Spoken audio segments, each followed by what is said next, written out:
Les damos la bienvenida a nuestra conferencia de hoy.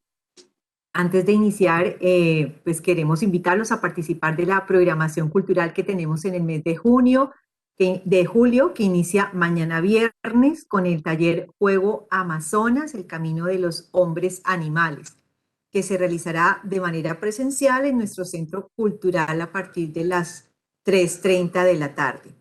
Igualmente tenemos abierta durante todo el mes nuestra exposición La Flora de Macondo, que cuenta con visitas guiadas para grupos en las horas de la tarde.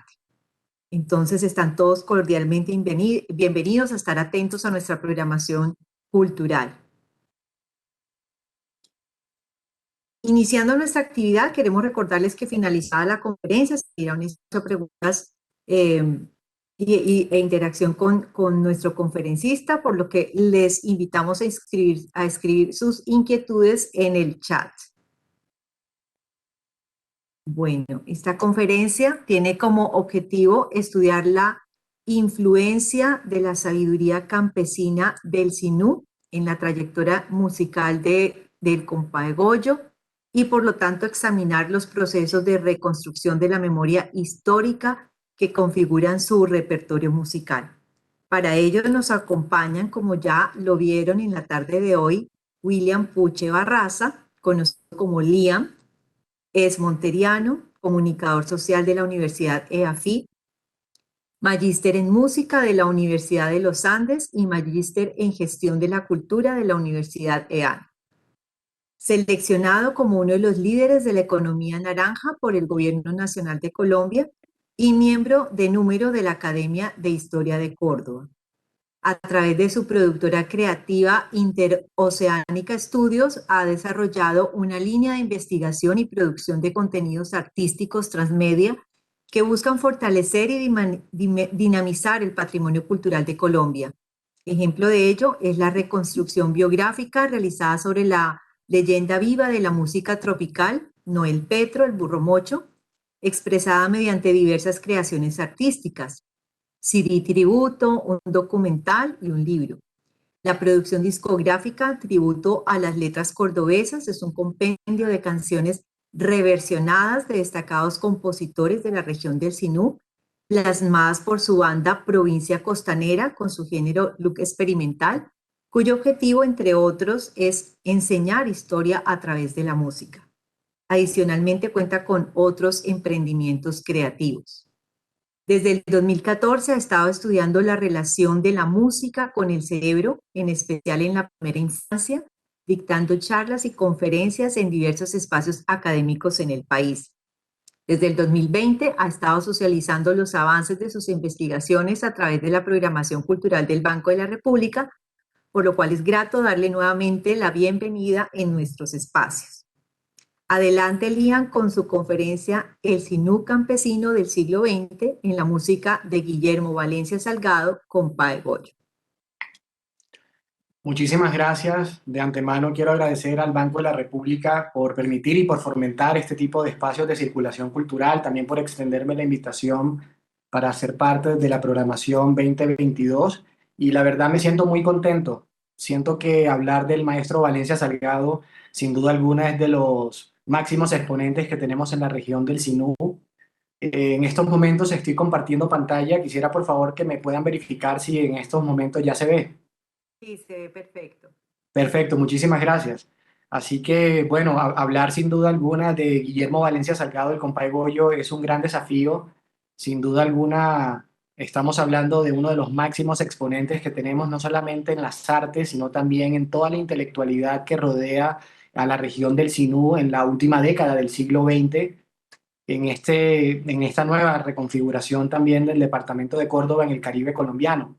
Y analizar sin duda alguna la obra del maestro Valencia Salgado nos conlleva a identificar ciertas transversalidades, ciertos elementos identitarios que giran alrededor de esa territorialidad llamada el Sinú y que, como menciono, al analizar su obra y entender un poco los conceptos que hay detrás de ella, o por lo menos que lo fundamentan, el concepto o el ámbito más bien de lo rural, del ámbito de lo campesino, Va a ser una de las temáticas, de los ejes más reincidentes que vamos a encontrar en la obra del maestro Valencia Salgado. Por eso es importante, a partir de esta conferencia, empezar a analizar cuáles son esos procesos de reconstrucción de memoria histórica a partir de esa obra musical que el maestro Valencia Salgado va a empezar a construir y que a lo largo de esta conferencia vamos a empezar a ver mediante diversos ejemplos. Vamos a presentar un ejercicio reconstructivo de esa memoria histórica a partir de una escucha muy activa de esos repertorios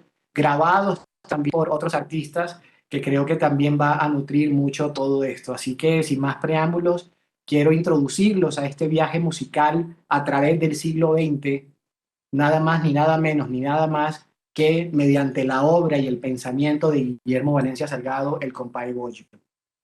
Hay un refrán que dice que cualquier historia, por más diversa que sea, siempre tiene un principio, siempre hay un origen. Así que esta historia que les quiero contar inicia en el 2005 en la ciudad de Montería e inicia precisamente en estas reuniones y en estas charlas bohemias y de tertulias culturales que se presentan en el entorno del hogar familiar que tengo, en el cual podemos encontrar que hay unas noches muy bohemias en esas parrandas de diciembre.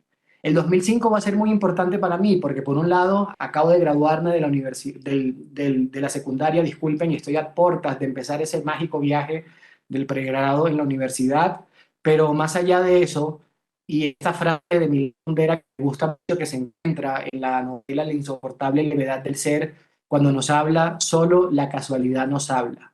En estas fiestas dicembrinas que les voy a mostrar a continuación, de este registro de este 29 de diciembre de 2005, mi tía Doris va a empezar a cantar una serie canciones como La Maca Grande, Compa Chipuco, La Luna y el Toro, Santa Marta tiene tren, Chico de mi barrio, una serie de repertorios que ella usualmente canta, pero va a haber una canción que va a captar completamente mi atención y mi concentración, y es la siguiente que les quiero presentar.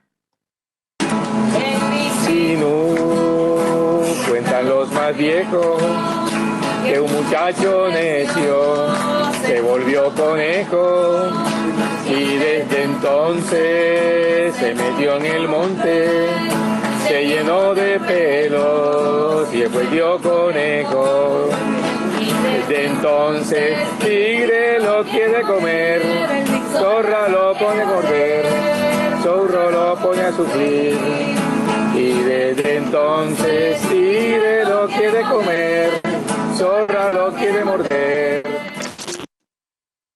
Este video que acabamos de ver es muy interesante porque inmediatamente mi tía deja de cantar, aunque la canción, el título, puede ser bastante diciente. Yo le pregunto, tía, esta canción, ¿cómo se llama y quién es el autor de esta obra? Ella, bastante asombrada, y a estas alturas del partido trato de entender un poco por qué se asombra un poco, teniendo en cuenta que yo a los 17 años, en ese 2005, de una u otra forma, guardando las proporciones y las distancias, hago parte también del circuito musical. Cuando le pregunto quién es, y ella me dice, ¿cómo no vas a saber quién es si esto es de Guillermo Valencia Salgado, el compay Goyo?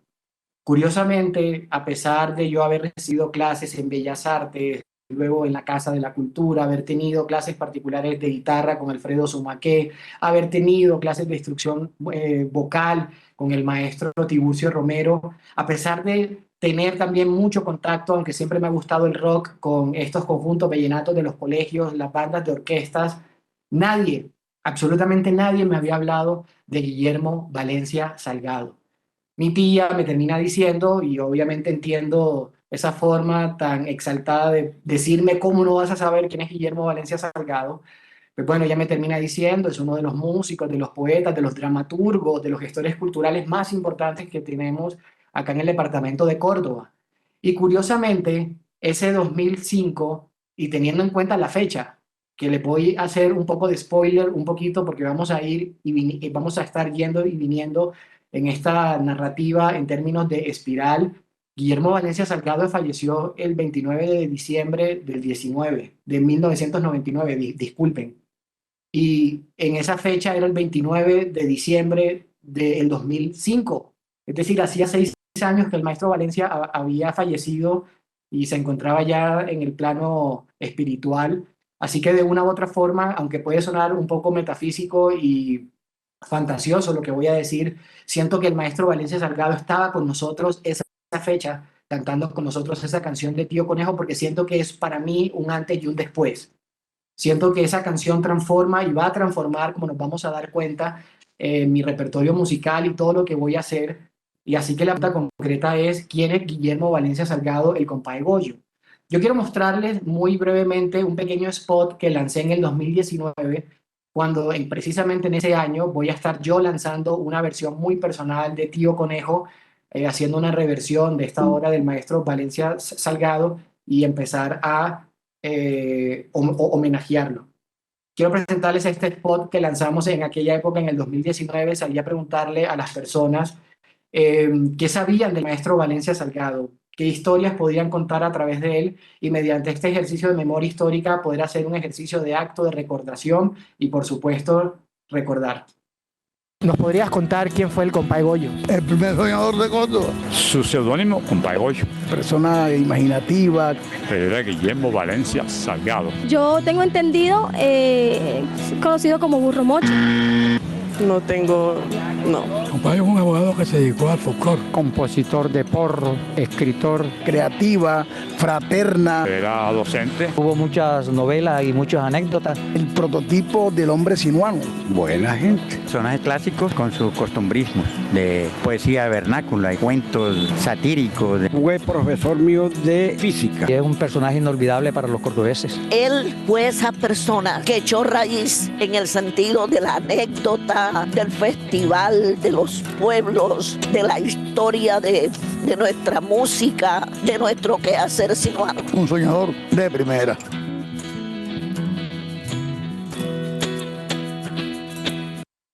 Este spot, como les venía ¿Nos podrías contar? Este spot, como les venía contando, fue enmarcado en el lanzamiento de lo que iba a ser Tío Conejo en ese 2018, y es muy interesante porque empezó a arrojar también una serie de respuestas, como sabemos, a partir de este tipo de contenidos que van a generar interacciones en medios sociales. Bueno, desde el punto de vista de la etnografía digital también permite identificar cómo se están construyendo o produciendo subjetividades, es decir, qué tipo de significados le damos a ciertos valores, a ciertas personas, y en este caso quiero leerles acá en la barra izquierda algunos de esos comentarios que nos arrojaron los usuarios a partir de este tipo de recolección de datos cualitativos alrededor de quién era el maestro Valencia Salgado y qué recordaban de él. Acá, por ejemplo, Eber Hadik Soto nos dice: al mejor estilo de los escritores rusos, donde le dan valor y realza su cultura y describen sus paisajes. Igualmente, Goyo convierte nuestras costumbres y tradiciones en universales a través de su pluma creativa. Ligia Escamilla Argumello, por ejemplo, nos dice: vivía en Mocarí, excelente persona, gran maestro e historiador, hacía música con hojitas verdes de los árboles, era muy amigable, todavía lo recuerdo con su bicicleta Amansa Viejo, con el ánimo también de hacer una especie de reactivación de esta memoria histórica, y también con el ánimo, por supuesto, de poder hallar, discúlpenme, nuevos elementos identitarios alrededor del Goyo. Y a propósito también de esta conferencia, en el 2022 también volví a hacer este tipo de preguntas a través de las redes sociales con el ánimo de coincidir imaginarios y también con el ánimo de ver cómo estamos recordando al maestro Valencia Salgado.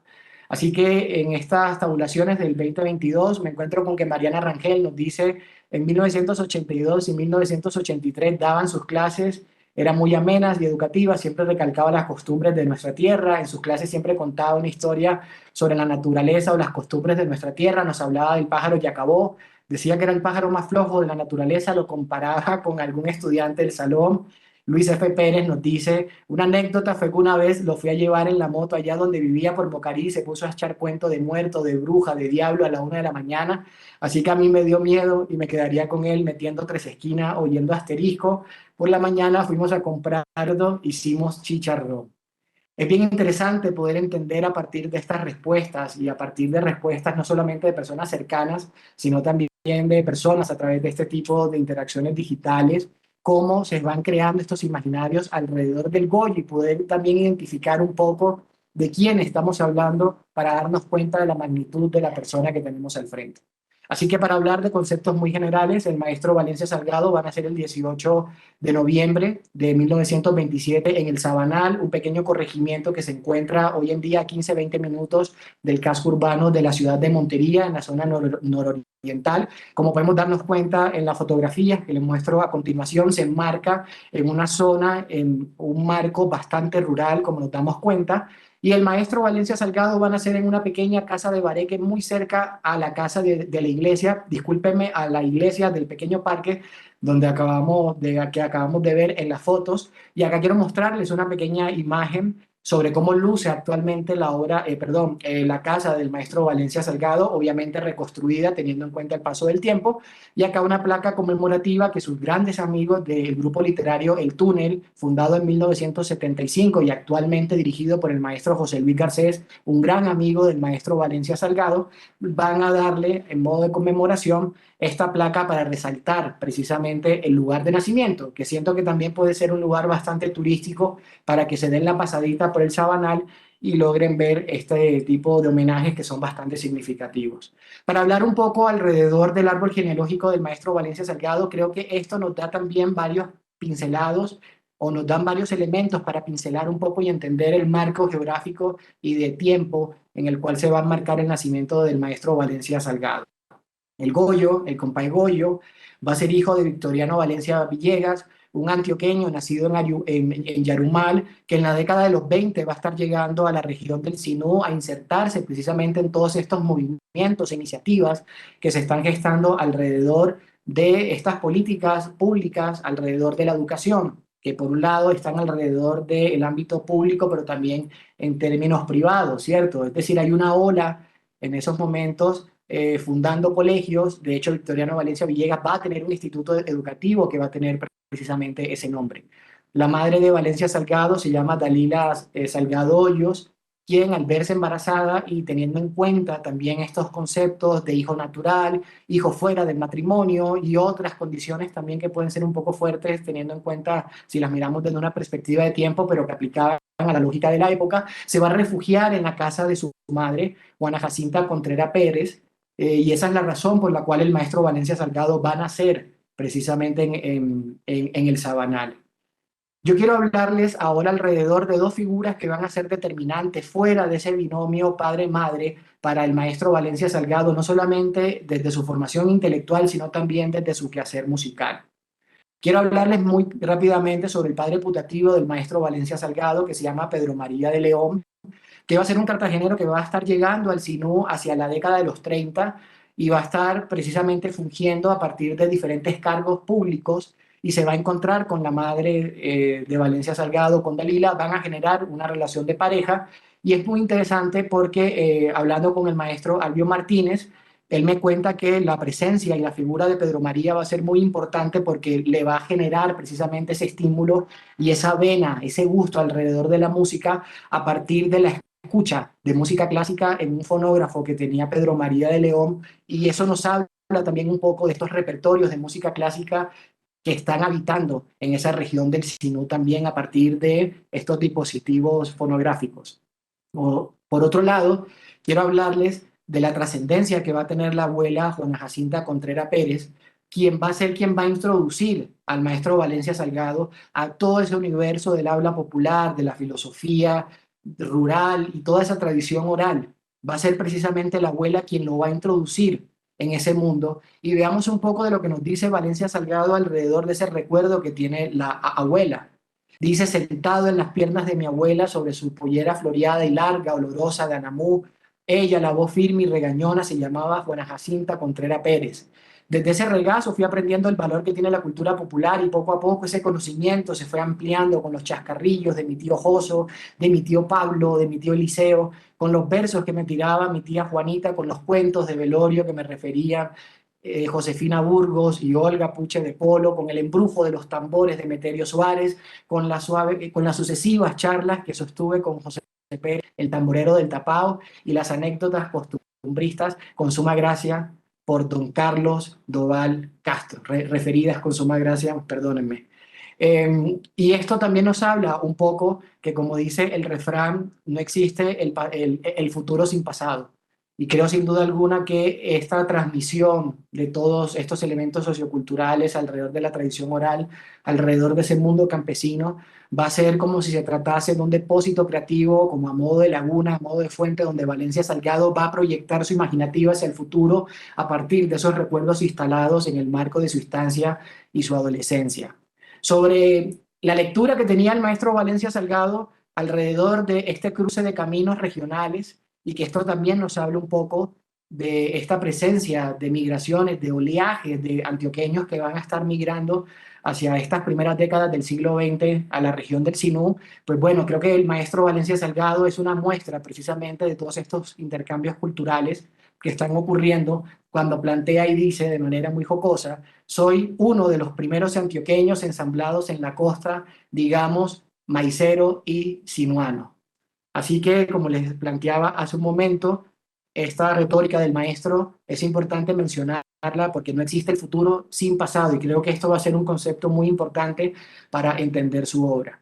Para hablarles así de conceptos muy breves, pero al mismo tiempo muy importantes, el maestro Valencia Salgado va a ser uno de los muchos sinuanos que van a estar viajando en esos trayectos fluviales de Montería hacia Cartagena a estudiar bachillerato, teniendo en cuenta la precariedad en ofertas educativas que vamos a tener en la región.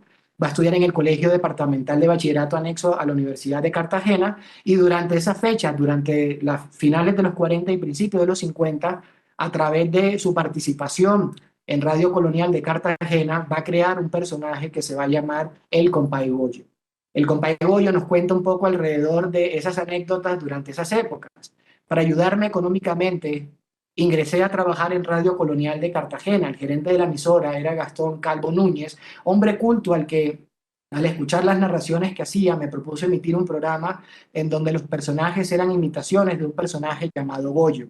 Mi programa era costumbrista y en él introducía temas de tradición oral, acentuados sobre el folclore regional, la décima, la poesía, el lenguaje coloquial. De esa manera nació el programa radial El Compay Goyo, y el personaje fue calando en el público. Cervecería Germania auspiciaba el programa y me pagaban 1.000 pesos mensuales, suma considerable. Acá podemos darnos cuenta precisamente el maestro Valencia Salgado, cómo también en ese ámbito de la nostalgia, teniendo en cuenta que está lejos de ese Sinú, que todo el tiempo va a estar cargando con él, acá empieza precisamente a modo de respuesta o a modo también de sobreprotegerse un poco también y darse moral, tratar también de evocar esos recuerdos que ocurrían durante esas épocas juveniles. Acá quiero mostrarles una foto de cómo luce, o cómo lucía en aquella época, mejor dicho, el estudio de Radio Colonial, para que podamos también familiarizarnos un poco sobre la época. Voy a hablarles muy rápidamente de qué va a ocurrir en 1954-55, porque va a ingresar precisamente a un programa de la televisión nacional que se va a llamar Acuarelas Costeñas. Recordemos que en 1954 se instala la televisión pública en Colombia en el marco del gobierno de Rojas Pinilla, y nos vamos a encontrar acá con un Valencia Salgado que no solamente va a estar trabajando en Bogotá como libretista, sino también como actor durante ese grupo escénico de Acuarelas Costeñas, y va a estar a partir de ese medio introduciendo temas como los fandangos, los velorios, estampas costumbristas, es decir, Acuarelas Costeñas era un compendio alrededor de lo que ocurría en términos de ese imaginario del Caribe que se está insertando en este nuevo medio de comunicación que es la televisión, el cual, por cierto, la ciudadanía de manera muy progresiva está adaptando y apropiando como tal. Así que es muy importante tener en cuenta esta relación constante que el maestro Valencia Salgado está teniendo con los medios, y esto no es un detalle menor, y quiero que lo tengamos presente. La conciencia que hay alrededor sobre la importancia de los medios de comunicación como plataformas para difundir imaginarios del Caribe y concretamente imaginarios del Sinú. Y acá nos damos cuenta un poco sobre esta incidencia que está teniendo el maestro Valencia Salgado. Ahora, para dirigirnos un poco hacia su instancia en la época del Sinú y empezar a hablar un poco sobre la música, el maestro Valencia Salgado, desde la época de los 60 hasta su fallecimiento, que va a ser en el año 99, va a estar instalado en la región del Sinú con esporádicos viajes a otras ciudades, pero de manera concreta va a estar en Montería. Y yo quiero hablarles ahora alrededor un poco sobre la obra de él. Curiosamente, Valencia Salgado, a pesar de, en este caso, como nos hemos dado cuenta, de ser un cuentero o de estar trabajando como libretista o como actor, es decir, que también hay una rama, una pulsión muy importante alrededor de la dramaturgia y alrededor de la escritura. El maestro Valencia Salgado también va a ser un denotado escultor. Y quiero que veamos también un poco cómo a partir de esa obra que puede verse como arte plástica, es decir, estamos hablando de una escultura que tiene que ver con la música, pero que también nos va a dar ciertos elementos para entender esa cosmogonía rural alrededor del sinú en términos musicales. El tambor del diablo es una de las esculturas que más me gustan del maestro Valencia Salgado, que por cierto también yo siento que hay una propuesta muy transmedia, aunque en esa época ese concepto no se hablaba mucho, pero siento que hay un concepto muy transmedia porque podemos encontrarnos esta representación del tambor del diablo en el poemario que va a lanzar, que se llama Murrucucú, donde existen también, perdónenme, ese no es el poemario, es un texto alrededor de mitos, leyendas, una antología que él va a publicar en 1982 que se llama Murrucucú. Pero que esta narrativa del cuento, pero también la escultura, nos habla también de ciertas prácticas asociadas a cierta época concreta sobre lo que está ocurriendo en las primeras décadas del siglo XX en Montería. Estamos hablando de las piquerias, estamos hablando de esos bailes, de esas bailadoras, presencia femenina importante, de bullerengue a orillas del puerto de Montería. Esas cantadoras de baile macho como Paula Atencio, como Candelaria Bacunare, y también esas prácticas de zafra mortuaria, que es importante mencionar, y por supuesto, la presencia del diablo. El diablo como un andariego que aparece en las fiestas a desafiar a los músicos más denotados, más connotados, más destacados, y que en esas piquerias, así como igual, de la misma forma como sucede en el vallenato, de la misma forma como va a suceder con estos mitos de Francisco el Hombre, de Alejo Durán, combatiendo con el diablo, precisamente a partir de prácticas musicales, pues bueno, en este caso el maestro Valencia Salgado también lo va a representar, no solamente en la escultura, sino que en forma transmedia, ya adelantado un poco a la época, como lo acabo de decir, lo va a plasmar también en esas narrativas alrededor de su cuento El tambor del diablo. Y esto va a ser importante, quiero que se queden con esto alrededor de las cantadoras de zafra mortuaria. Ojo con esto, porque esto va a estar enlazado más adelante de manera concreta. Así que para ya interiorizar un poco, teniendo en cuenta que ya hemos dibujado y hemos pincelado un poco, y creo que podemos entender de quién estamos hablando cuando hablamos del gran maestro Valencia Salgado, quiero que veamos unos repertorios musicales del Goyo que van a ser grabados por artistas y por bandas de diferentes estéticas musicales, y esto es muy importante tenerlo en cuenta. Para hablar de la obra del maestro Valencia Salgado, sin duda alguna tenemos que hablar sobre ese concepto y esa propuesta musical que él va a proponer y que va a innovar también dentro de la tradición de la música del sinú, que se va a llamar sinuanitos. Un concepto que puede decir mucho o poco para algunos. Sin embargo, es importante mencionarlo porque el sinuanito se va a introducir en formato de guitarras, es decir, en formato de cuerdas, pero también nos vamos a encontrar con un sinuanito en formato de bandas de vientos.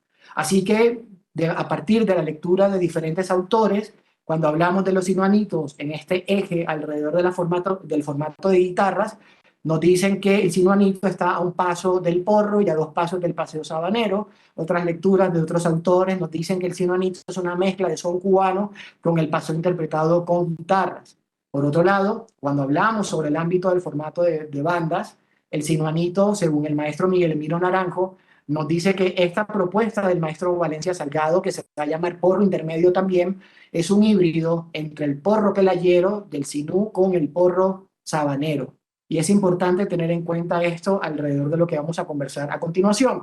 Así que quiero ahora hacer un despliegue muy general, pero al mismo tiempo muy conciso y muy preciso, sobre cómo el repertorio del maestro Valencia Salgado, es decir, esos sinuanitos se van a empezar a introducir en la industria de la música, que como acabo de mencionar, a partir de ciertos artistas de diversas estéticas. Y acá, de manera concreta, vamos a ir profundizando en cada uno de ellos. Quiero hacer una salvedad. Acá, a modo ilustrativo, este es un consolidado preliminar.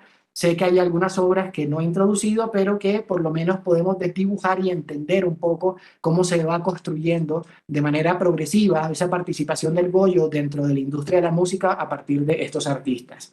De esa forma podemos darnos cuenta cómo en la década de los 60 y los 70 esos sinuanitos de guitarras se van a empezar a introducir en formatos de vallenatos. Esos vallenatos que anteriormente se llamaban merengues en la época de los 50, según la maestra Totola Momposina, pero que ya, teniendo en cuenta el concepto, ya empieza a hablarse de lo vallenato, que aquí también va a estar con una gran incidencia lo que juega alrededor de la leyenda vallenata, el vallenato introducido en la industria de la música. Esto también tiene un concepto muy interesante.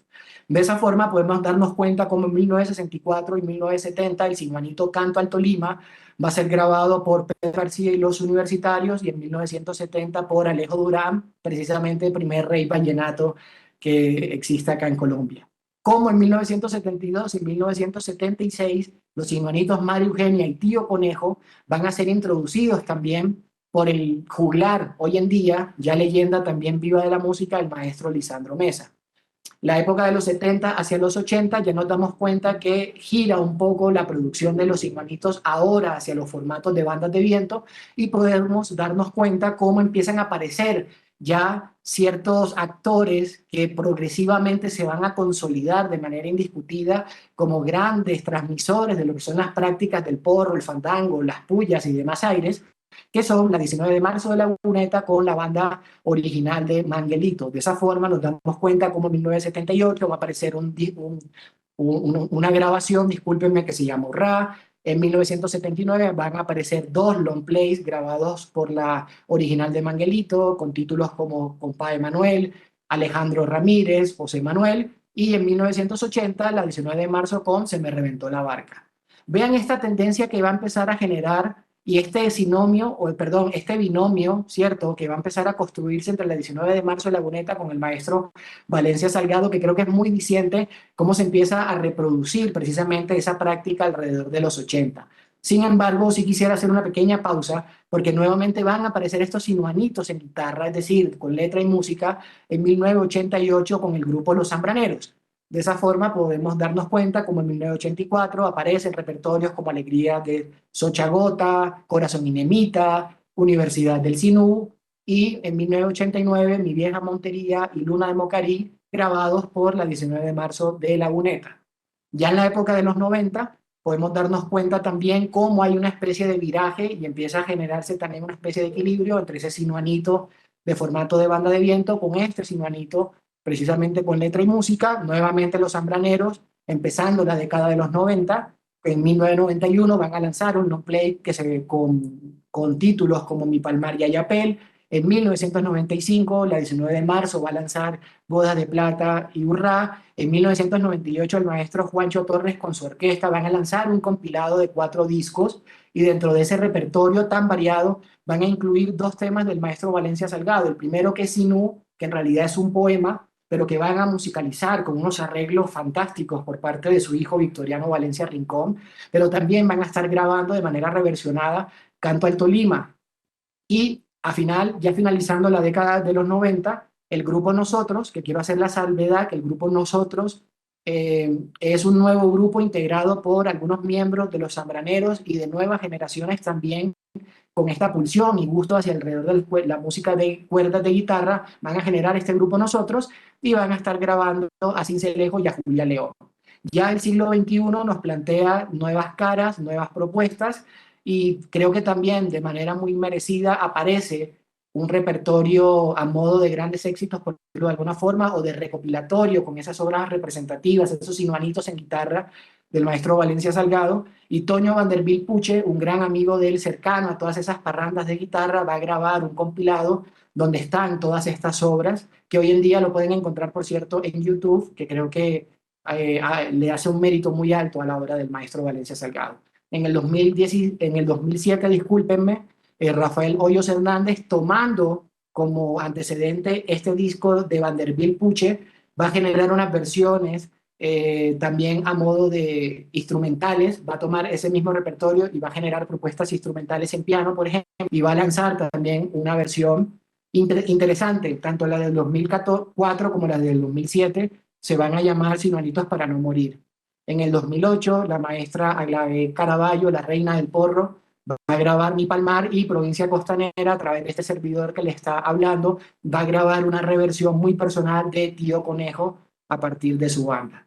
Así que hablemos un poco sobre las canciones. Las canciones, recordemos que siempre están plasmadas a partir de un contexto y obviamente ese contexto al mismo tiempo está marcado con un contenido de una carga narrativa. En otras palabras, las canciones siempre de una u otra forma evocan ciertos enlaces, perdónenme, ciertos enlaces a partir de la territorialidad y que de esa forma nos enlazan también con un periodo de tiempo y en un momento específico, nos enlazan también con personas, con hechos, con sucesos. Entonces es muy importante tener en cuenta que este tipo de canciones van a estar evocando y en este sentido el sonido y la creación musical desde la lectura de Angela Impey nos va a permitir 3 datos históricos que podemos identificar a partir de esas narrativas, de esas evocaciones, de precisamente ese periodo concreto que nos está hablando. Así que por un lado debemos tener en cuenta al sonido como una modalidad activadora en el sentido de esa reconstrucción de la memoria histórica tanto individual como colectiva. También lo que acabamos de mencionar, estas canciones tienen una carga narrativa y discursiva que está enlazada precisamente a partir de un contexto y con ciertos imaginarios, es decir, hay una información transmitida en esas líricas y por supuesto el sonido en términos de agencia, teniendo en cuenta que al escuchar estas canciones podemos hacer actos de memoria, actos de recordar y por ende estamos hablando de una escucha y creación activa. Así que para empezar a introducirnos un poco en esa sinuanidad en las líricas del Goyo, hay un concepto que me gusta mucho del neurocientífico Daniel Levitin que habla de un arte con voluntad informativa. Levitin nos plantea que hay un tipo de arte con voluntad informativa que a partir de esas cargas narrativas nos van a empezar a introducir en esos contextos, en esos escenarios, nos van a hablar de sucesos, obras que van a desafiar el tiempo y van a estar transmitiendo información entre generaciones que no tuvieron contacto las unas con las otras, pero que se va a generar como si se tratase un continuum en términos de lazos de identidad. Las obras del maestro Valencia Salgado van a estar cargando precisamente esa voluntad informativa y acá nos vamos a dar cuenta en qué sentido. Por ejemplo, para hablar un poco sobre Tío Conejo, que fue la obra con la cual yo entro en contacto por primera vez en ese 2005 a través de la voz de mi tía Doris, la letra de Tío Conejo nos plantea también unos escenarios muy interesantes. Y ya nos empieza a dar precisamente pinceladas de qué se trata Tío Conejo, por lo menos en la región del Sinú. Acá son unos fragmentos que he sacado para ustedes, los cuales nos dicen, por ejemplo, con esos cuentos a mí me dormían y soñando así a lo que Tío Conejo, ya los niños cantan, lloran, ríen, juegan con extraños sueños, con extraños cuentos. Poco a poco la leyenda se ha perdido. Los que dormíamos con aquellos cuentos viejos, aunque nos llamen corronchos, nos quedamos con conejo. He señalado la palabra llamen porque obviamente el vocablo es llamar, es que nos llamen, pero el maestro Valencia Salgado, sin duda alguna, utiliza y trata de manifestar porque opera semánticamente para tratar de darle una reivindicación a esa oralidad del mundo campesino y el mundo campesino a partir de esa oralidad, cómo está construyendo el mundo. Y que creo que eso es algo muy interesante de mencionar. Para familiarizarnos un poco con Tío Conejo, hay investigaciones que plantean que Tío Conejo suele ser una expresión de la tradición de ese folclore oral que durante las diásporas africanas, es decir, durante los procesos de conquista y de colonia en las Américas, ese imaginario se va a insertar en este nuevo territorio y se va a empezar a entrelazar también con narrativas locales, es decir, con narrativas de los pueblos originarios, y Tío Conejo se va a empezar a esparcir a partir de todas las Américas. En este caso, por ejemplo, en Estados Unidos se llama Brer Rabbit, en Centroamérica se llama Tío Rabito, o en América Latina, en América del Sur, perdónenme, se llama Tío Conejo. Entonces, Tío Conejo, a partir de esta expresión de tradición oral, va a ser estos cuentos con los que los niños van a dormir, y esto también nos habla de una transversalidad de lo afro que existe, por lo menos en los rasgos identitarios en la región del Sinú. Cómo a partir, Tío Conejo, como modo de resistencia, teniendo en cuenta a estos pueblos que pueden verse como deprimidos o oprimidos, discúlpeme, que pueden verse marginales, pero que a partir de la tradición oral están haciendo ejercicios de resistencia y están de una u otra forma africanizando a los otros grupos poblacionales que están integrando al departamento de Córdoba, como pueden ser, en este caso, los blancos, es decir, quienes son los que están en la escala de la jerarquía económica, pero también los sirio-libaneses que van a estar migrando también desde finales del siglo XIX y principios del siglo XX al Sinú. Así que es muy interesante hablar cómo Tío Conejo empieza a habitar todos estos imaginarios, que es súper interesante esta figura. Yo quiero presentarles acá a continuación una entrevista que le hice al maestro Noel Petro, el Burro Mocho, leyenda viva también de la música del Sinú y de Colombia, por supuesto, para que nos hable también un poco él en primera persona y nos refiera un cuento de Tío Conejo y podamos nosotros también empaparnos un poco alrededor de esto. Voy a contar uno de los cuentos que te contaba mamá Cata. Dale. Con mucho gusto, hombre. Oye, mi mamá Cata siempre me contaba cuentos de Tío Conejo, de Tía Zorra, de Tío Tigre, bueno, de Tío Morrocoy. Y yo no me dormía si ella no me contaba un cuento, estaba yo de 3, 4 años, o 5, hasta los 6, la molestaba que me echara cuentos. Se estaba quedando dormida, le jalaba la pollera para que me siguiera echando cuentos. Y entonces, dentro de todos esos cuentos, me contó uno de Tío Conejo. Mira, Noelito, el conejo ha sido un conejito muy petulante, se cree que el que se burla de todo el mundo, de todos los animales, y entonces se inventó hacer una carrera con el morrocoy. Imagínate tú, un conejo corriendo con un morrocoy. El morrocoy le pide permiso a una pata para mover la otra. Y como el conejo corre duro, desafió a Tío Morrocoy para hacer una carrera. Entonces Morrocoy le echó cabeza, se puso a pensar, no, este conejo yo no me voy a dejar burlar de él, porque como corre duro y sin vergüenza, petulante, yo voy a poner mis condiciones. Le digo, bueno, yo acepto, Tío Conejo, pero la condición mía es esta: como mis patitas son tan delicadas, yo corro por el monte y usted, Tío Conejo, corre por el camino. Aceptaron, decía aquella novedad de la gente esperando la carrera de Tío Morrocoy con Tío Conejo. Y llegó la fecha y entonces corrían 1 kilómetro. El Morrocoy le dijo, yo le pregunto a usted me dice Tío Morrocoy y yo le contesto por dónde voy. Entonces el conejo se fue, ya vieron la salida, la largada, y salió por ahí caminando y riendo y burlando de todo el Morrocoy. Por allá debajo un palo se sentó y se puso el sombrero en la cara, se puso ahí como si estuviera durmiendo por la burla. Y el Morrocoy oyó y puso un Morrocoy cada 100 metros. Y el conejo se acordó de que el Morrocoy, ¿por dónde vendría el estúpido ese? A decir con esas tácticas. Y se le ocurrió preguntar, Tío Morrocoy, mirando para el monte, que le contestara Morrocoy, Tío Morrocoy, le contestó Morrocoy a 100 metros, adelante voy. Esa vaina que, y empieza el conejo a correr, a brincar, a darle, y lo que preguntó adelante, Tío Morrocoy, le contestó, adelante voy, siempre iba adelante. Y cuando llegó a la meta, en la meta estoy. Bueno, se tiró el conejo de la carrera con el Morrocoy. Estos cuentos de Tío Conejo, como les digo, son bastante interesantes, que merecen la pena documentarse, pero hablemos también un poco de otras narrativas, como las golondrinas en la obra del maestro Valencia Salgado, estas aves de paso que van a emplear precisamente en el Sinú una zona de descanso, de contemplación, y que van también a adornar un poco ese bello paisaje que tenemos.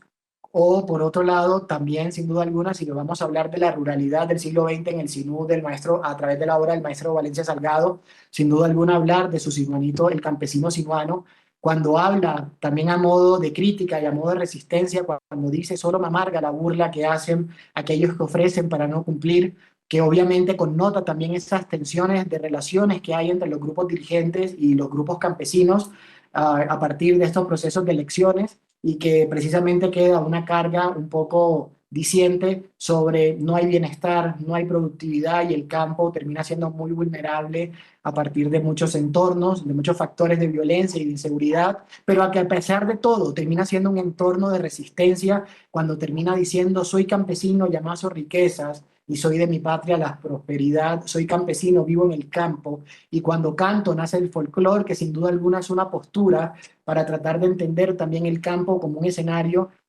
que debería precisamente generar bienestar, teniendo en cuenta que todos, por más citadinos que queramos vernos o seamos, todos tenemos raíces en el campo, en nuestro árbol genealógico, y es importante tenerlo en cuenta. Así que hablarles un poco ahora como el Goyo, como investigador crítico del porro, quiero presentarles un fragmento de una entrevista que le realicé a la familia Valencia Varilla, y Eduardo, uno de sus hijos, músico también del maestro, nos va a contar un poco cómo era precisamente ese habitar en ese entorno dentro del hogar del maestro, qué tipo de inspiraciones tenía, y el maestro cómo generaba esos porros y qué elementos utilizaba para generar precisamente esas creaciones en términos musicales. Así que acá les voy a presentar un pequeño fragmento de esa entrevista y espero que la disfruten. Bueno, yo quisiera plantear una pregunta al aire, una pregunta abierta, bienvenidos quienes quieran responderla, y gira alrededor del hogar, de ese espacio íntimo, de ese espacio doméstico que va a ser el hogar de ustedes, el hogar Valencia Varilla. Y la pregunta concreta que les quiero hacer es, el maestro Valencia Salgado, ¿qué escuchaba? ¿Qué se escuchaba en ese casabal? ¿Qué tipo de música? ¿Qué tipo de prácticas? ¿Qué repertorio? ¿Bandas favoritas? ¿Artistas? En la finca donde vivimos es un ambiente bucólico, un ambiente natural, lleno de pajaritos, mi mamá en la cocina o lavando la ropa, escucha todo ese concierto de pájaros, y mi papá eso lo alimenta para componer sus canciones bucólicas campesinas, donde narra toda la querencia campesina, el amor campesino y todo lo que sucede alrededor de este hombre campesino. Entonces ese ambiente en nuestra casa es un ambiente de música, todo el tiempo hay música. Él está tratando de emular el canto de los pajaritos. Él está en su silbido, está haciendo unas melodías que después esas melodías de los pajaritos se van a convertir en la bozada del porro paleteado, o en las preguntas de la trompeta, o en la parte del bombardino. Siempre él se está nutriendo de ese ambiente natural que hay ahí, y mi mamá lo está acompañando en ese proceso creativo, ese proceso donde él como artista va probando con ella y con sus hijos y con sus nietos.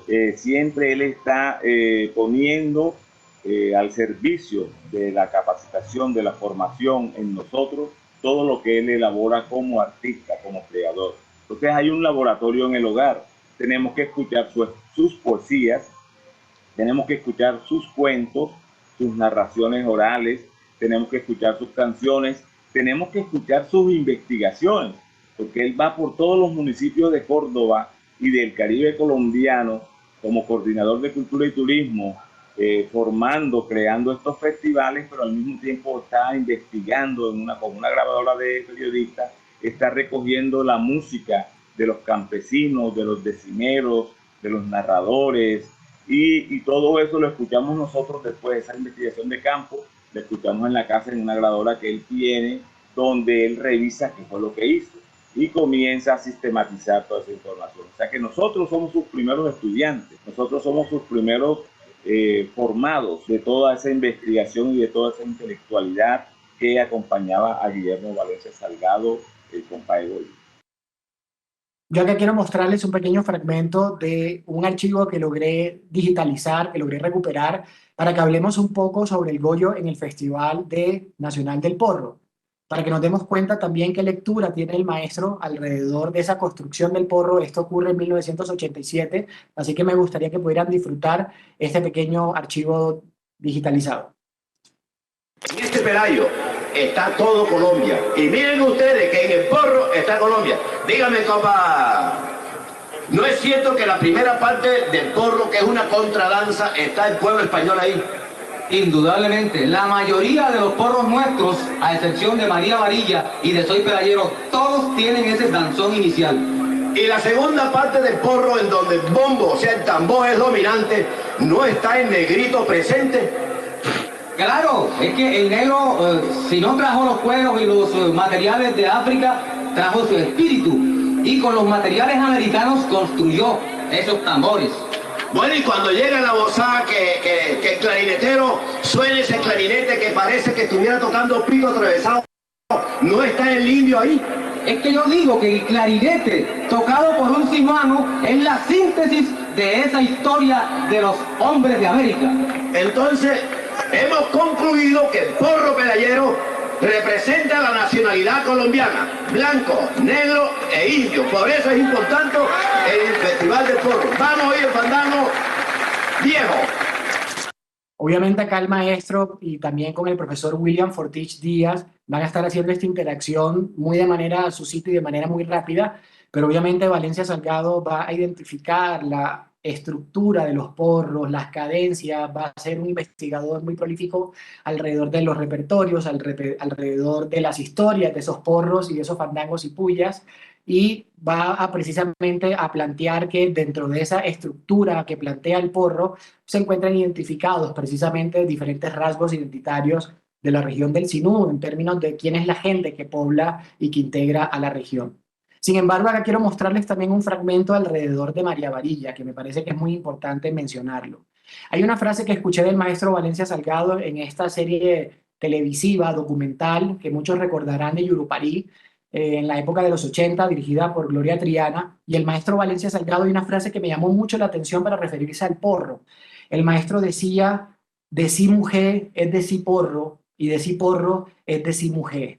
Y sin duda alguna, el maestro Valencia Salgado, cuando estaba significando esta frase, indiscutiblemente se estaba refiriendo a ese prototipo fandanguero de la mujer sinuana, que en este caso se va a llamar María Los Ángeles Tapias, más entendida como María Varilla. Y acá quiero mostrarles un pequeño fragmento de este poema que también, en términos musicales, va a tratar de representar qué es lo que está ocurriendo en esa sinuanidad y nos arroja estos elementos, por lo menos de manera histórica, aunque también de manera muy creativa, que permiten identificar también una práctica concreta en términos musicales. Y obviamente al hablar del fandango, y el fandango no solamente en términos de lo fandanguero, de las personas que están habitando, sino también tratar de entender el fandango, la rueda del fandango, como un espacio efímero, como un espacio completamente inmaterial, como un espacio espontáneo, pero que dentro de ese espacio, dentro de ese escenario, se están generando sinergias entre los públicos y también entre los músicos, y de allí, de una u otra forma, se empiezan a generar continuums, que empiezan a generar continuidades precisamente en esas tradiciones de músicas como porro, pullas y fandangos, donde los públicos van a ser activos y obviamente las bandas también deben estar al pie del cañón o por lo menos preparados, teniendo en cuenta de manera reincidente esa solicitud de repertorios para poder animar la fiesta. Es decir, todo esto se enmarca en términos de lo que se llama la eficacia dentro del ritual desde el punto de vista de Schechner. Y es importante tener en cuenta que dentro de este escenario van a aparecer figuras femeninas determinantes como lo va a hacer María Varilla, y quiero que tengamos muy presente lo que voy a decir a continuación con relación a lo femenino dentro de estos espacios de circulación musical y de creación musical. Tengan en cuenta que dentro de estas prácticas, como se fueron concibiendo las ruedas del fandango, teniendo en cuenta la ausencia de los circuitos eléctricos, se va a empezar a generar una práctica alrededor de las velas, y las mujeres como portadoras de esas velas van a ser lo femenino, va a ser la luz en el fandango. Las mujeres son la luz en el fandango. Y en ese sentido es muy importante tener en cuenta que en este caso, este tipo de mujeres fandangueras, como lo es María Varilla y otras muy representativas, también de una u otra forma, hablar de las mujeres como la luz en el fandango es una forma también de reivindicar un poco en términos no solamente de resistencia, sino también de empoderamiento femenino alrededor de una perspectiva de género, si lo queremos ver desde ese lugar. Y María Varilla, a partir de su expresividad, a partir de esa posición que va a tener como gran bailadora, como gran fandanguera, que va a llenar de jolgorio y de alegría las ruedas del fandango, se materializa cuando el Goyo dice: por ti se mueren los negros, se arruinan por ti los blancos, y los indios con sus millos solo tocan para ti. Baila, María, baila, que el fandango es para ti. Cosa tan hermosa la que plantea el maestro Valencia Salgado para entender un poco también al fandango como práctica musical, una práctica completamente interactiva de participación entre públicos y músicos, y en el que la mujer, como portadora de luz, como si se tratase de unos soles, porque acá las mujeres son los soles dentro de ese universo que se está generando, no son los músicos que están en el centro, acá los soles son eso que llamamos lo femenino, y creo que sin duda alguna creo que es importante mencionar esto alrededor. Pero bueno, que sea el mismo maestro Valencia Salgado quien nos hable un poco alrededor de cuál era su lectura frente al fandango. Yo aquí quiero mostrarles un pequeño video para que ustedes lo puedan ver y lo puedan disfrutar. Vean lo que decía el maestro Valencia Salgado alrededor de María Varilla.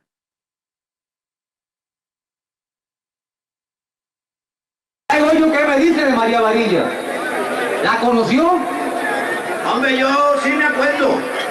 Yo me acuerdo como un humito haber conocido a María Varilla. Mira, era ella, no alta, más o menos regular de estatura, ñango parado, pelo negro, así, trenzadito. Tenía un diente de oro aquí del lado derecho y se ponía en las orejas unos aritos que decían tango en la época esa. Un pelo peineteadito, unos ojos así grandes, bonitos, ni puerco emanado, unos labios. Bueno, yo no sé, a mí me pareció siempre que el labio de abajo de ella parecía media tajada de patilla de lo voluminoso y dulce que lo tenía. Esa mujer bailando, María Varilla bailando, bueno, dicen que no ponía los pies en el suelo, que la pollera, eso era una bandera, que sus ojos se encandilaban con la luz de las estrellas, porque las velas, los pabilos, parecían estrellas desertadas que se habían venido para el fandango, imagínense ustedes. El sol venía a bailar fandango. Por eso había 1, 2, 3, 4 ruedas de fandango en aquellos tiempos que ahora se están rescatando. Pero María Varilla, mira, es el símbolo del pueblo cordobés, de la mujer sinuana. De esa forma laboriosa como la mujer honesta trabaja en su familia, educa a sus hijos, pila, hace bollo, estudia. Son doctores, son escritoras, son poetas. María Varilla es el símbolo de la creación sinuana. Yo quiero acá mostrarles un poco alrededor de ya el fallecimiento del maestro Valencia Salgado en esa época de los 90, 29 de diciembre de 1999. Y esta fotografía que les muestro a continuación es bastante significativa para mí porque yo al maestro Valencia Salgado nunca lo conocí, yo lo he conocido es a partir de su obra y obviamente a partir de todos estos recuerdos, a partir de los amigos, a partir de estos relatos que me cuentan de él y por supuesto también de su obra intelectual.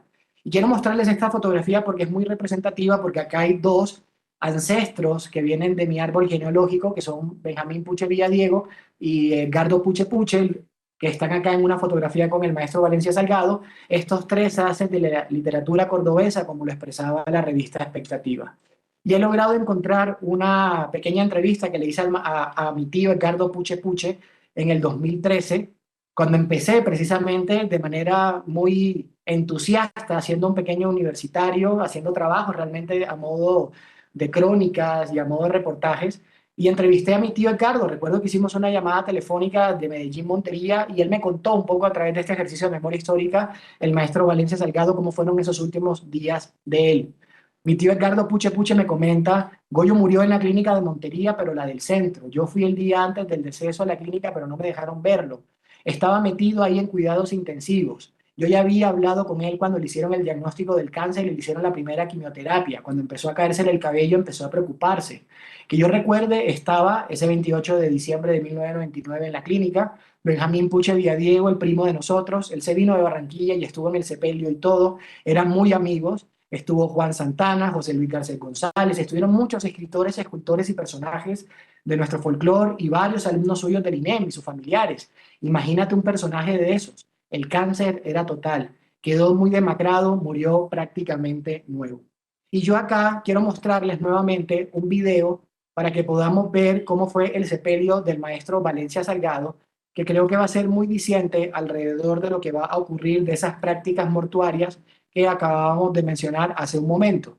Recuerdan que mencionábamos esas prácticas que están dentro del tambor del diablo, esos bailes de palmas, esos cantos de coplas. Vean qué tan interesante esto, que me llamó mucho la atención, que creo que vale la pena tener presente.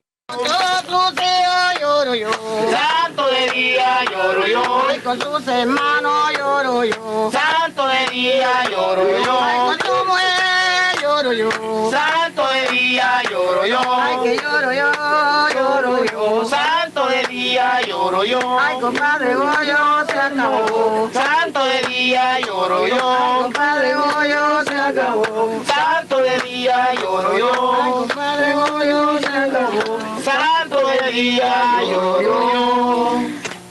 Acá no están esas prácticas de zafras, aquí no están estas prácticas mortuarias, aquí no están esos cantos, que por cierto es Petrona Martínez, nuestra gran cantadora de bullerengue, la que está allí cantando en esos cantos responsoriales de palma. No nos están hablando un poco y lo podemos conectar con esto alrededor del tambor del diablo y de todos estos elementos de prácticas musicales y en términos socioculturales que nos hablaba el Goyo, hasta en la música, perdón, hasta en la muerte del maestro, en esa despedida terrenal hay música también en el Goyo que nos habla de ese siglo XX. Yo quiero hablarles ahora un poco alrededor del Canto al Tolima y la historia de esta canción, porque Canto al Tolima va a ser una de las obras más controversiales que hay alrededor del maestro Valencia Salgado, teniendo en cuenta que hoy en día la autoría está a partir de otro nombre y no de él. Aparece como autor Pedro García y ya vamos a introducirnos por qué ocurre eso. Hay que tener presente, y esto lo hablábamos muy rápidamente en la forma introductoria, el maestro Valencia Salgado en esas épocas de los 50, cuando está trabajando en acuarelas costeñas, pues bueno, recordemos que uno de los intereses que tiene el maestro Valencia Salgado es graduarse como abogado. Y él va a estar estudiando precisamente de manera transitoria en la Universidad Libre, no solamente en la seccional de Bogotá, sino también en la seccional de Barranquilla, y en ese ir y venir, ¿cierto? En esa seccional y en esos estudios universitarios, acá en Bogotá, él va a generar una agrupación con estudiantes de Derecho que se va a llamar Alma Cordobesa. Y acá, en estas épocas de los 60, van a hacer Canto al Tolima, y vamos a hablar un poco del Canto al Tolima, que nos habla también sobre esas ocurrencias que están teniendo los pueblos campesinos, aunque se está hablando del Tolima, ¿cierto? Es decir, de una región andina, pero que también lo campesino, es decir, esa lectura no solamente es local, aunque se hable del Tolima, termina siendo una lectura completamente nacional alrededor de todas estas inseguridades, guerras bipartidistas, guerras de guerrillas liberales, posteriormente guerras de guerrillas comunistas, y toda esta inseguridad política que va a empezar a suscitarse alrededor del campo y que el maestro Valencia Salgado va a componer a forma de resistencia para reivindicar lo rural a partir de Canto al Tolima. Acá lo podemos ver en una de esas fotos en 1960, acá también integrando el grupo folclórico de la universidad en 1961, que van a obtener el primer premio en este concurso de la Universidad Pontificia Bolivariana. Y ahora sí, concretamente vamos a hablar y vamos a entender la historia alrededor de esto.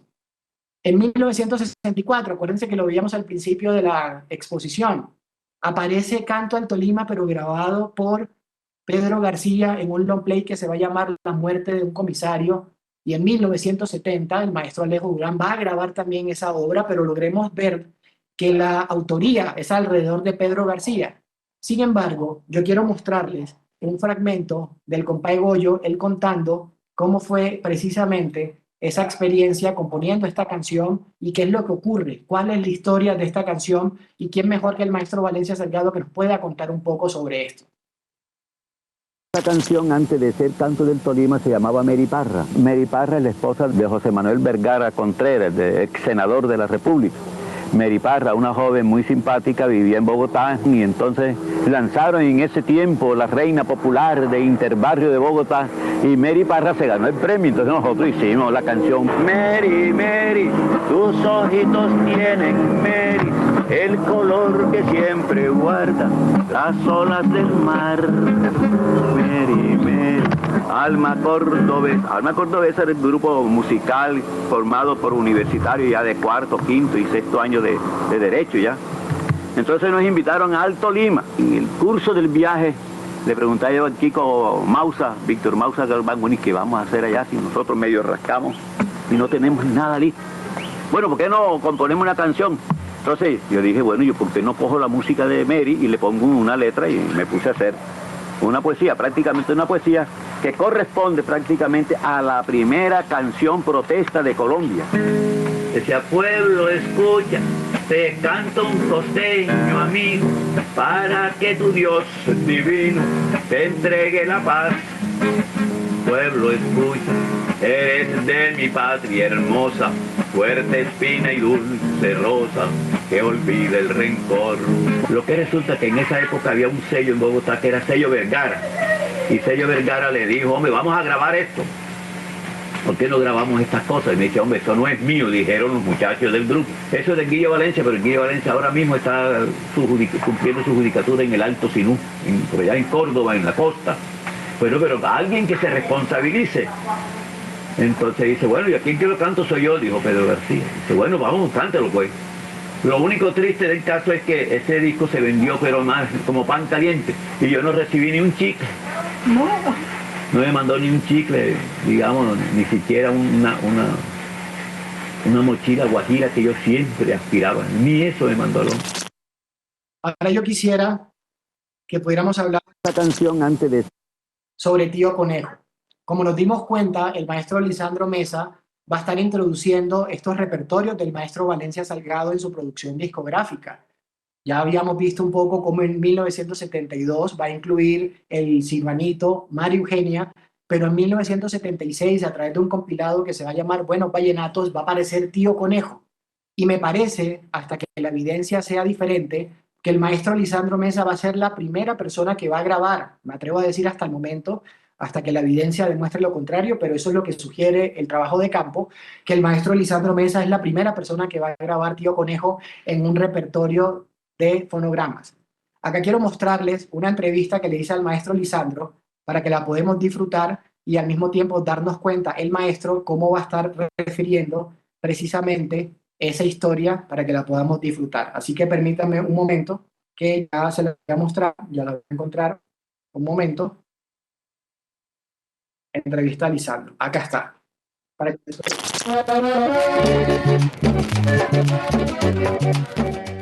Esa canción de Tío Conejo, ¿cómo llega usted y usted por qué la graba? Eso fue la conexión que tenía con el burro mocho. Bueno, la conexión con el burro mocho, entonces me presentó el autor que era el profesor Compay Goyo. ¿Y usted conoció al Compay Goyo en Córdoba, en Sucre? ¿Dónde lo conoció usted? Lo conocí en Córdoba. Lo conocí en una emisora echando chistes.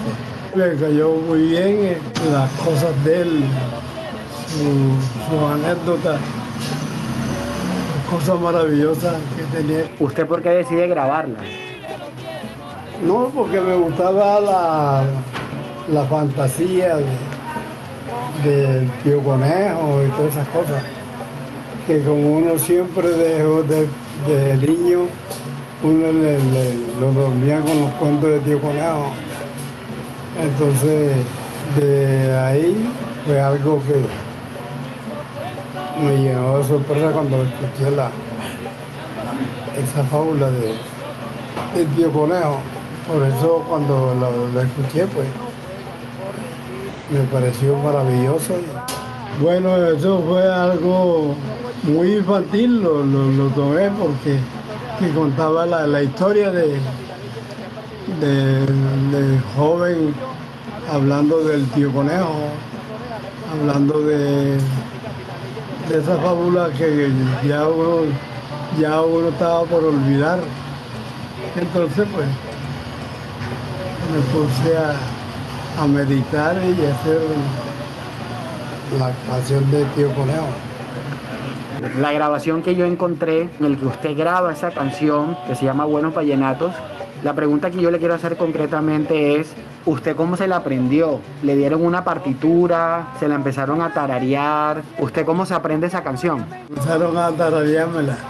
Cuando la comencé el tarareo, pero para mí fue fácil, porque primero que me gustaba la historia de Tío Conejo.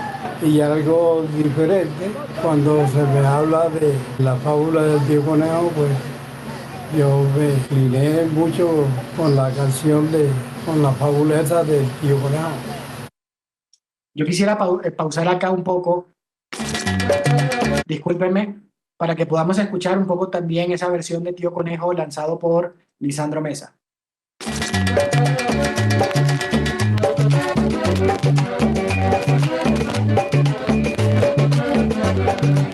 Ay, en mi sinú cuentan los más viejos que un muchacho necio se volvió conejo,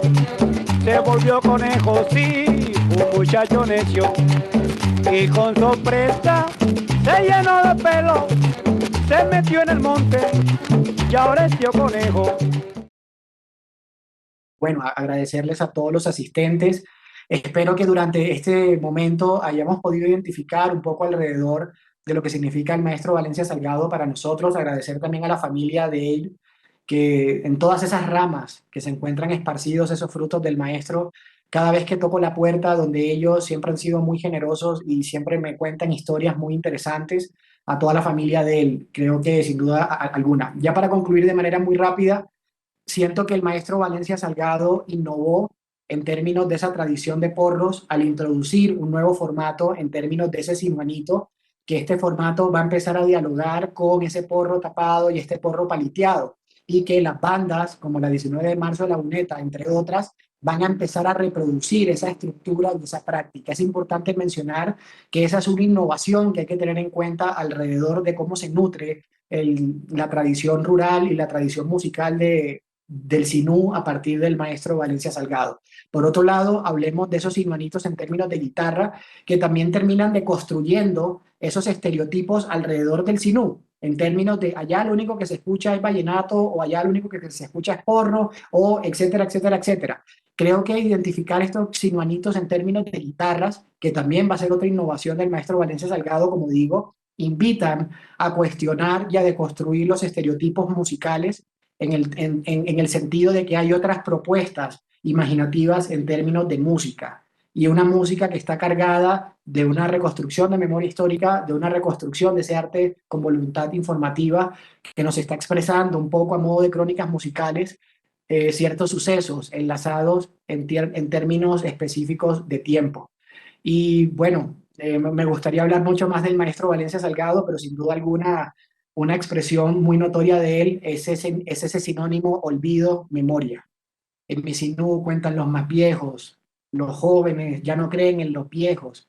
Hay una narrativa constante alrededor entre ese binomio olvido y recuerdo, olvido y memoria, que creo que es muy importante tener en cuenta, y que el maestro está siendo consciente de esas transformaciones que la globalización está generando en el sinú. Por lo menos cuando él canta, hoy los niños cantan, lloran, juegan con extraños cuentos, Topollillo ha mordido con sus dientes, ¿cierto? Como que nos habla un poco cómo la introducción de los nuevos medios y de nuevos contenidos están transformando también un poco la identidad del sinuano, y el maestro creo que es muy consciente de esa transición que está ocurriendo y de esos cambios que están ocurriendo de manera rápida y sistemática, y que en la obra de él uno puede identificar. Así, muy a grandes rasgos, algunas conclusiones de él que quería plantearles. Y ya para decirles, el maestro Valencia Salgado nunca morirá, porque como él lo decía en un fragmento, él ya hace parte de la tradición. El maestro Valencia Salgado es Tío Conejo, es Juan Lara, es todos estos cuentos de brujos, estos cuentos de ánimas, estos cuentos de velorios, de zafras. Ya el maestro Salgado hace parte del imaginario popular, es un personaje más y ya entró a la eternidad. Por eso él dice que nunca morirá, y qué forma tan concreta de decirlo. Una conferencia fantástica, fue realmente un viaje imaginario a todas las narrativas del maestro, y como tú dices, el maestro ya quedó en la memoria, y escuchar sus repertorios realmente nos permiten mantener la memoria y la tradición viva. Entonces, muchísimas gracias, Lian, nuevamente, a todo el público que sigue conectado a la conferencia, porque realmente fue un viaje fantástico. Dalila Valencia nos dice que muchas gracias en nombre de la familia Valencia por su iniciativa, y qué hermoso, encantada con el recorrido. Entonces, de verdad, Lian, muchísimas gracias a todos, muchísimas gracias por acompañarnos esta tarde, y los esperamos en nuestros próximos encuentros. Feliz tarde para todos.